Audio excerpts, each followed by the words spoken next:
Un feliz lunes para todos ustedes. Ya estamos aquí, 12 de octubre, el Día de la Raza, le dicen en algunos países, el descubrimiento de América, lo que dicen los anales de la historia, con o sin figura de Cristóbal Colón en algunos países, pero esta es una semana repleta de eventos y de mensajes y de pronósticos de cómo se ve el resto del año a nivel económico macro, pero también a nivel de negocios para las compañías. Así que hay una cantidad de cosas sucediendo que por lo tanto pues vamos a incorporar a José Luis de Aro hasta Nueva York. Te saludamos porque lo que viene es intensísimo. José Luis, ¿cómo estás? Pues de momento preparándonos, Gaby, precisamente para lo que apuntas, una semana que va a estar llena de referencias, tanto a nivel macroeconómico, a nivel de organismos multilaterales, pero sobre todo con las miras puestas en el pistoletazo de salida de esa temporada de resultados empresariales que va a empezar de la mano de los principales bancos aquí en Estados Unidos y en la que de momento parece que las perspectivas apuntan a que podríamos ver una caída del beneficio por acción de alrededor del 20,5% en el caso de las compañías del Standard & Poor's 500, aunque esto parezca que es grande, que es nefasto, hay que destacar que básicamente esas perspectivas han mejorado mucho, alrededor de un 25% desde finales de junio, cuando se esperaban caídas de más del 32%. Exactamente, eso es lo que ha mejorado. Lo mismo se espera que traigan esa misma sintonía el Fondo Monetario Internacional con su perspectiva para este año, cuando ya dijo la semana pasada Cristalina Georgieva que las cosas han mejorado, pero siempre subrayando que los riesgos existen. Y son muchos los riesgos, Gaby, que tenemos que tener en cuenta. Posiblemente podríamos ver cómo el FMI mejora quizás ligeramente algo esas perspectivas de cara a la recta final de este año. El próximo año, obviamente, vamos a ver una recuperación, pero el fondo ya ha avisado durante múltiples ocasiones que esta podría ser desigual. Y es que son muchos los riesgos que hay que tener en estos momentos en cuenta, ver si vamos realmente a ver una vacuna y sobre todo lo que hemos hablado durante muchas ocasiones tú y yo, la resaca que va a llegar por parte de esa situación económica derivada por la pandemia del coronavirus. Es cierto que ya hemos visto ese impacto en lo que ha sido el crecimiento, esa gran contracción de la economía de buena parte de los países en el segundo trimestre, pero tenemos que ver qué es lo que va a ocurrir con esas pequeñas empresas que ya no van a poder costear parte de sus operaciones, cómo va a afectar esto a los bancos, etcétera, etcétera. Con lo cual vamos a estar muy atentos porque no solo vamos a conocer esas perspectivas económicas, también se va a dar a conocer ese informe sobre la estabilidad financiera y sobre todo también el monitor fiscal en un momento en el Claro. que vemos precisamente cómo esas ayudas por parte de los gobiernos hacen ya que la deuda pública de los países esté tocando ya niveles históricos y luego esa deuda hay que ver cómo se va reduciendo para no entrar en episodios como hemos visto en el pasado en el que la situación acabe por convertirse en una crisis de deuda soberana. Voy a juntar algunos de esos temas porque parte de lo que está diciendo José Luis, que es lo que tenemos que ver en muchos países, no solo Estados Unidos, tiene que ver con el consumidor. En Estados Unidos no ha habido un extra del gobierno federal, no sabemos si va a ocurrir antes del 3 de noviembre, a mí me parece que no, pero esto tiene que ver con que mañana que empiecen a reportar los bancos, cuánto están separando en su colchón, pues como reservas por un lado, y cuánto los consumidores van a estar dispuestos a consumir con esta incertidumbre de su empleo, etcétera. Por lo tanto, mañana es un día y unos días muy importantes para Amazon, pero todas aquellas tiendas que están ya a partir de mañana haciéndole el contrapeso a su Prime Day. Completamente. Vemos como la tendencia del Viernes Negro, el Black Friday, que tradicionalmente siempre ha sido durante el fin de semana posterior a Thanksgiving. Cada vez se ha ido adelantando algo más, un par de semanas, etcétera, etcétera. Pero, sin embargo, la pandemia lo que ha provocado es que ese adelanto llegue ya a mediados de octubre. Recordemos que el Prime Day de Amazon se retrasó.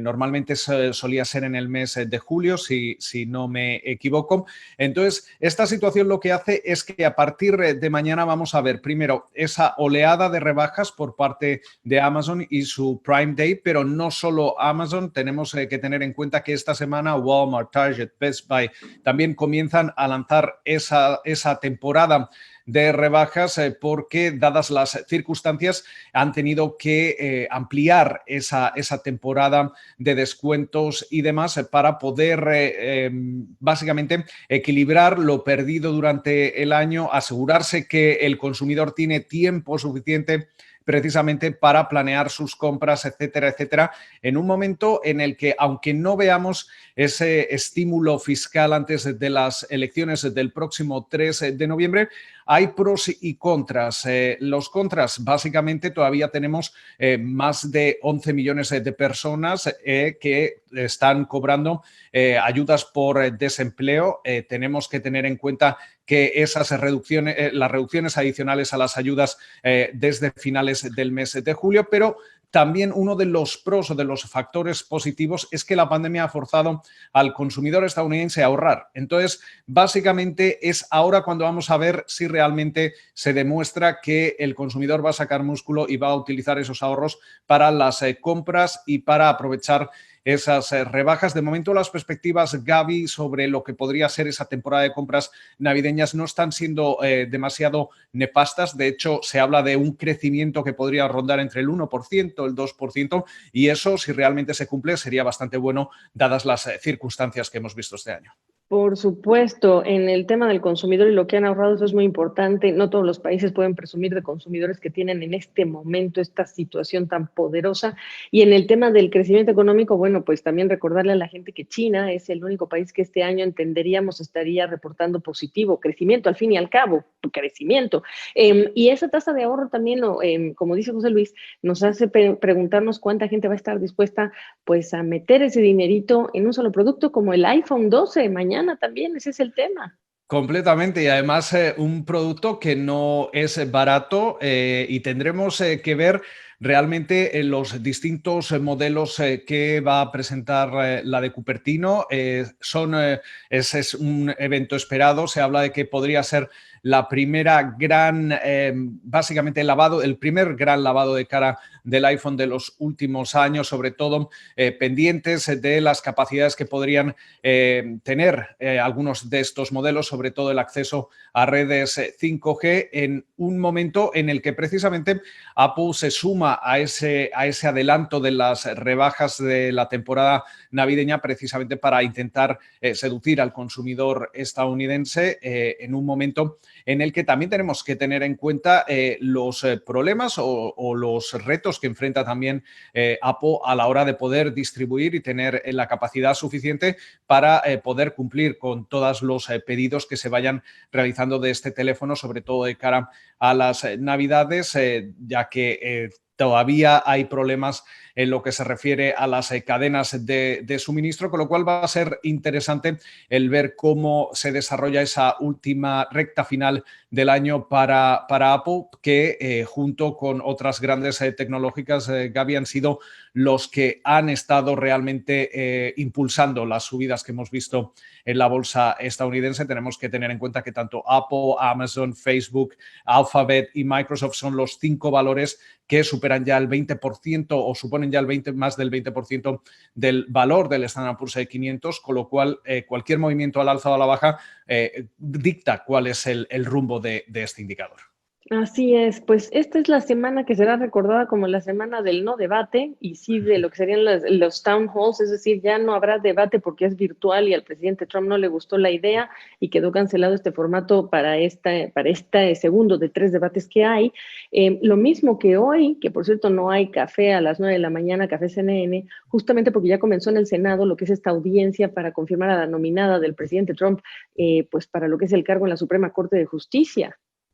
Así es, sí. De hecho, esto nos lleva también a lo que comentábamos antes, Gaby. Es muy difícil que incluso si las conversaciones para un posible nuevo estímulo acabasen por producir un acuerdo, el que se vaya a poder aprobar en la Cámara Alta, en el Senado, antes del 3 de noviembre, precisamente por ese proceso de confirmación a la nominada por parte de Trump al Tribunal Supremo, en un momento en el que nos encontramos ya a menos de un mes de esa cita electoral. Vemos como el presidente Donald Trump vuelve de nuevo al ruedo electoral con varios mítines esta semana, cuando se supone que ya no es contagioso, según su médico, aunque todavía no se nos ha dado, no han dado pruebas realmente de que esté dando negativo al virus. Y vamos a ver cómo esa presión aumenta, dado que la ventaja que tiene en estos momentos Biden en las encuestas, en la media de las encuestas a nivel nacional, hablan ya incluso de más de 10 puntos. Obviamente las encuestas no son una brújula. Hemos visto en el pasado cómo también, por mucho que haya una ventaja, luego realmente el resultado es distinto, pero sí que es cierto que en lo que se refiere a los mercados financieros, Gaby, las mesas de inversión ya hablan de una victoria por parte de Biden, e incluso si viésemos una sorpresa y viésemos una victoria del presidente Trump o una barrida completa de los demócratas, esos son escenarios que no perturbarían al mercado. Lo que sí que perturbaría al mercado es básicamente el llegar a la noche electoral y no tener un resultado claro. Eso podría generar un aumento de la volatilidad. Y también, al hilo de todo esto, a destacar cómo Goldman Sachs ya avisa que hay que vender el dólar, porque en estos momentos a esa barrida demócrata también habría que añadir el que la vacuna podría llegar a finales de este año, pero todo ello podría seguir debilitando al billete verde, que ha perdido fuelle durante los últimos meses. Así es. ¿Quiere más temas? Porque hay, ¿eh? Discurso de Xi Jinping, claro, el discurso de Xi Jinping en Shenzhen, todo el mundo esperando si esta gran economía, a partir del mensaje de Xi Jinping, estará enviando la señal de que se va a abrir más o no. Quiere otro tema importantísimo, el Brexit. Estamos a días del 15 de octubre, el Reino Unido y, por supuesto, que la Unión Europea tienen que encontrar una ruta. Te dejo estos dos temas y luego le ponemos la cereza del pastel con el Premio Nobel de Economía. Así es, son muchas referencias. En lo que se refiere a China, Gaby, hay que destacar sobre todo que esta va a ser, como comentábamos antes, la única economía mundial que realmente va a crecer en 2020, dadas las circunstancias. Esto es importante, sobre todo las perspectivas para el próximo año es lo que hay que tener en cuenta en un momento en el que hemos visto esas tensiones comerciales entre Estados Unidos y China, ver si estas continuarán, dependiendo de quién ocupe la Casa Blanca el próximo año, y luego la viabilidad y la disponibilidad del gobierno chino a seguir abriéndose al mundo, o precisamente, dadas las circunstancias derivadas por parte de la pandemia y demás, sí podríamos ver cómo existe una mirada más importante a nivel nacional. Y mientras tanto, en lo que se refiere a Europa y Reino Unido, obviamente el Brexit es un evento geopolítico que se produce además en un momento en el que estamos viendo una segunda oleada de infecciones a lo largo de los principales países europeos, en el que Reino Unido también sufre una alta incidencia, y todas estas tensiones geopolíticas referentes al proceso del Brexit, si no se solucionan, podrían complicar más una situación ya de por sí delicada, ya que estamos viendo cómo se habla ya que la economía europea podría volver a entrar en recesión en los últimos 3 meses de este año. Pues así es, por eso digo que si quieren más, hay más, ¿eh? Y por eso decía que es una semana repleta de mensajes y de eventos que traen un mensaje específico. 22 días para la elección estadounidense, no olvidarlo. Y por último, bueno, el perfeccionar lo que es la teoría de los juegos a través de perfeccionar lo que es esto de las subastas, es lo que les lleva el reconocimiento del Premio Nobel de Economía a 2 hombres estadounidenses. Súper interesante lo que ha señalado en su comunicado la Academia de Ciencias, pues allá en Suecia, José Luis.